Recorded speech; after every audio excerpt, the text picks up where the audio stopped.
years. These are heavily worn. They're about 3 years old. You can see the tread pattern that really is worn down, and they're not providing much support on the top. So we're gonna replace these. These are going away for the year. Let's get these beauties out of here. These are actually still very much working for me, although I could use a new pair. They're wearing down a bit. Okay, so then these, I have to find a new place for them to go. These ones, are they still good? Yes.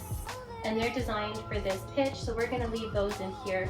These shoes, what do you think? Pretty good heel wear. No twisting through the shank. Looks good. Okay. My favorite is Portuguese's Customs Fit dress. What do you think? How are these? Unfortunately, you wore these to pieces. Now I'm gonna see if these can fit into my new Bugatti shoes, which my Align clinician has told me are perfect for my biomechanics. They're deep and very roomy, and they actually fit perfectly. I'm good to go with these for this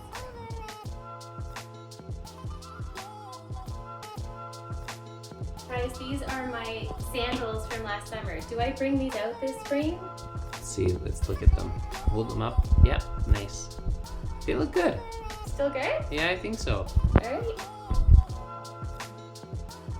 So this is the keep pile, what I'm going into spring summer with. So after I get these all cleaned up and polished up to be ready for spring, I've got my whole collection ready and I know exactly what to go to Align and Customs in.